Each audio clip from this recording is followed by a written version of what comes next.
Hello and welcome to week 7 in society and technology. Technology and society doesn't really matter.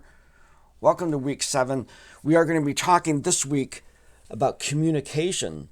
Now, this is a chapter that could have gone on and on. And in fact, when I first started writing this chapter, kind of went right into writing and that initial kind of thing. And I was thinking I could have a chapter on writing and then all the tellies, telephone, telegram, up to television, radio, newspapers, media, all the. I actually had to limit just to make sure I got this out in time.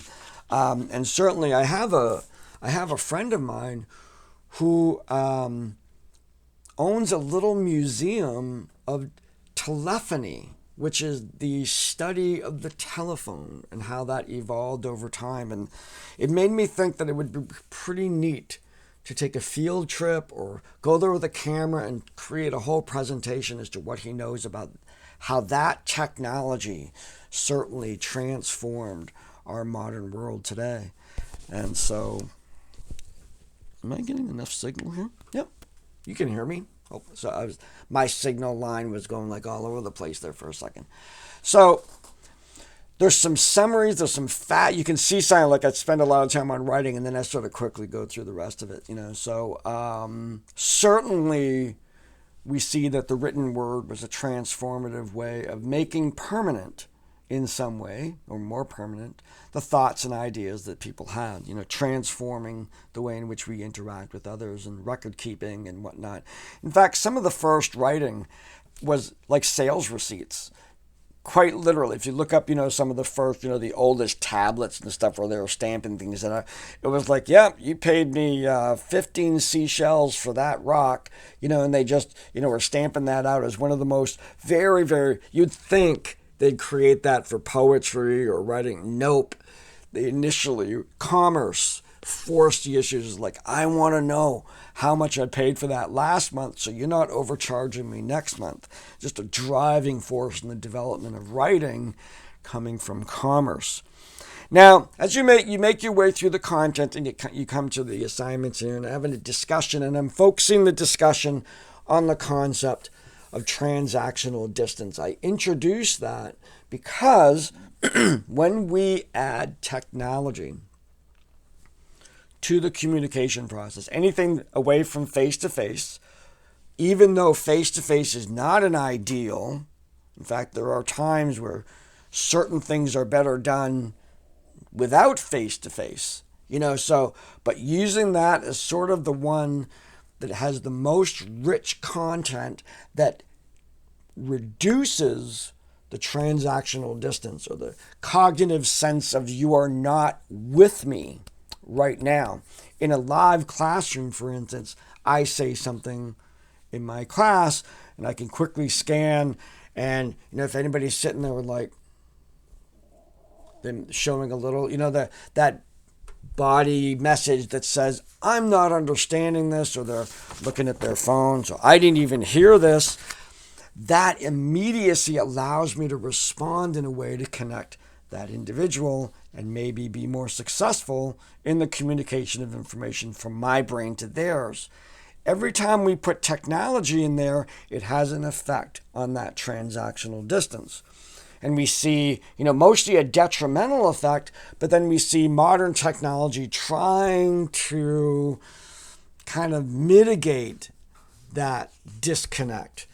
So we see that in texting, where emoticons and emojis have become a way in which we can reflect emotion in a text environment that up until that time was devoid of emotion.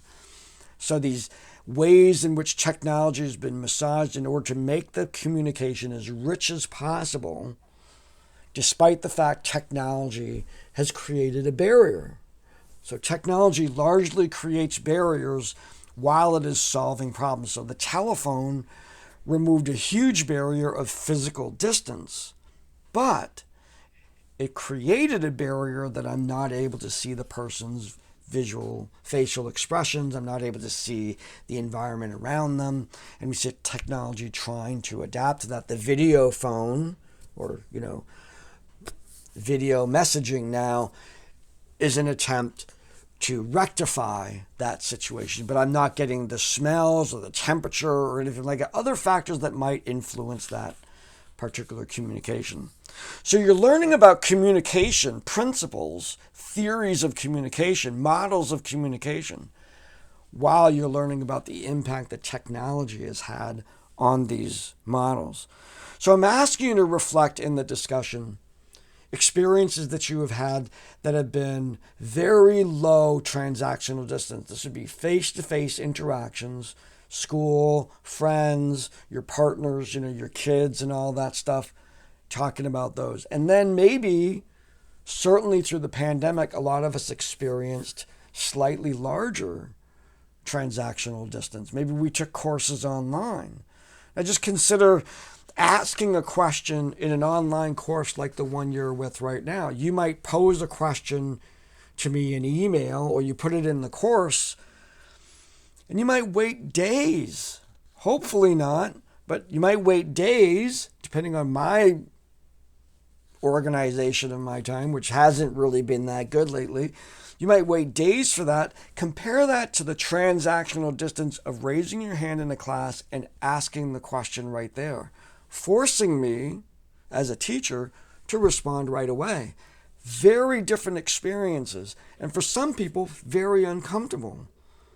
When I ask a question, I want to know now. I'm asking now. So that ability to be able to throw something out and then wait for the response, possibly a long time, is a skill that we had to develop during the pandemic. Aside from all the other things that we need to learn, we had to learn how to wait for our answers. And that was tough. So I'm asking you to discuss both small and large transactional distance experiences that you've had and how it affected the communication.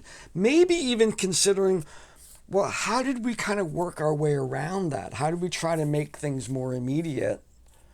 Maybe you made an effort to really pay attention to your texting so that you were more responsive to people at home who needed to know where you were or needed to discuss what they were having for dinner, those kinds of things. Maybe you made extra effort to be more responsive in a timely fashion and reduce that transactional distance. In the quiz, I'm having you look at, and certainly there will be a lot more detail on this in the next edition. I hate doing that, but in the next edition of this book, I will go a lot more into my graphic that I created about hot and cold media.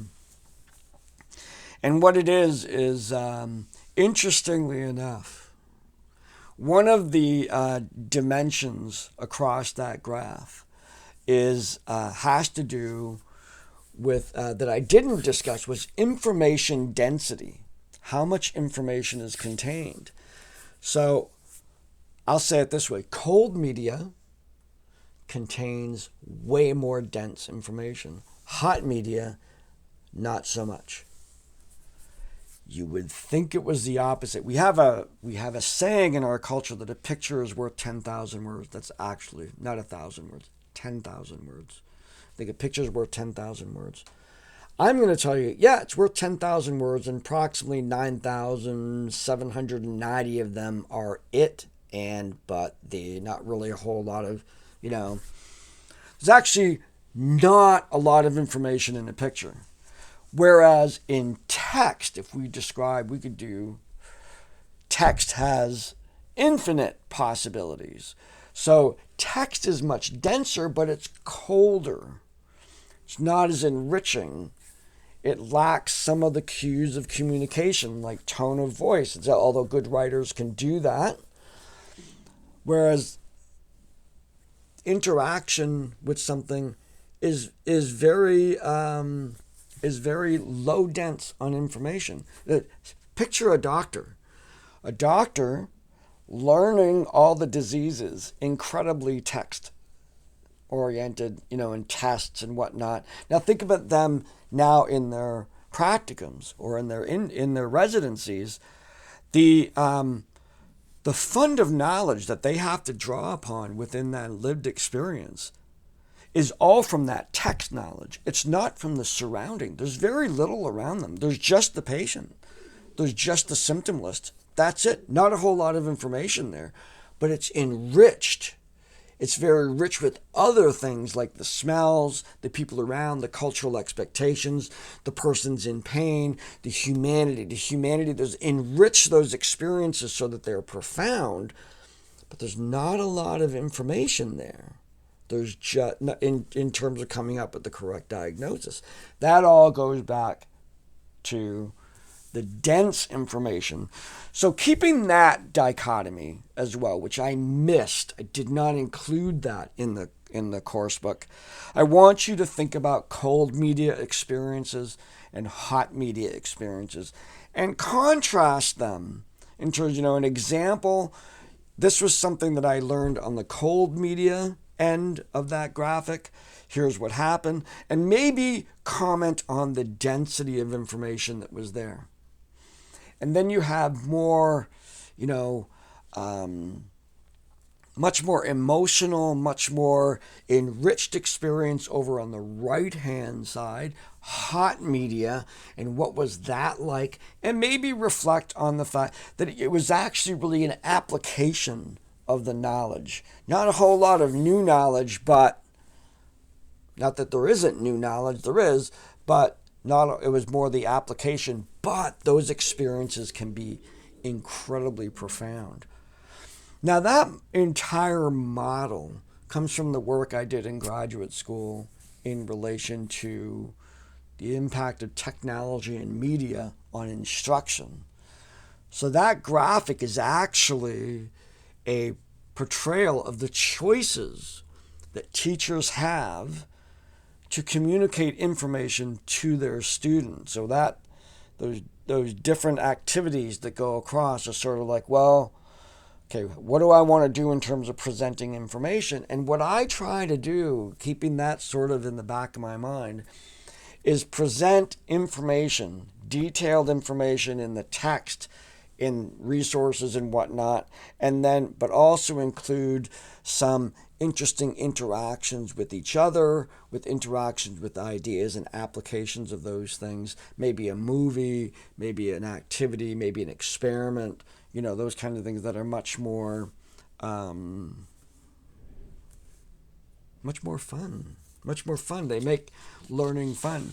And so that's what that graphic is. That graphic is, you could hold that up and say, okay, I got to teach X, Y, and Z. I got to communicate what I know over to the learner. I'm going to take into considerations our two fields of experience. And here are my choices from cold media to hot media to generate the kind of experience I want in my students. So that's the actual source of that document.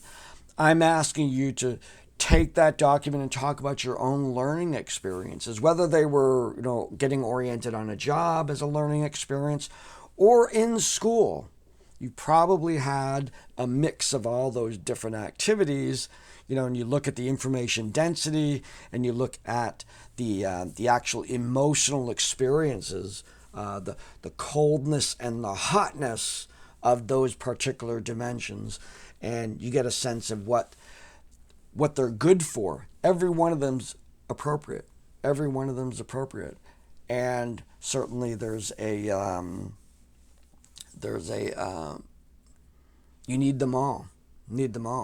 And sometimes you get this neat combination where I love TED Talks videos because they're very information dense, but they're in a way that is often humorous, that uses interesting graphics, that draws the audience just because of the presenter is just so good. They're usually so good at evoking emotional responses from their viewers and the immediate audience. And you get to hear that too, which you hear the audience react, they show the audience reacting, and it just makes for extremely, extremely rich experience that of course leads to why those videos are so popular. And so that's the quiz. There's 3 questions: hot, cold media, and then contrasting them, can compare and contrast. Now, compare and contrast, just so you know, means how are they similar, how are they different, and what does that mean? That's compare and contrast. Make sure you talk about similarities, differences, and what that means. That's what we ask for when we want to compare and contrast. So, that's it for this week. An exciting chapter, actually, that could have been on, and maybe in future renditions of this class I might break it up, but it was a fun chapter to research and a fun one to write. So I hope you enjoyed the material as much as I enjoyed putting it together. So that's it for now. Have a great week, and I'll see you in the discussions.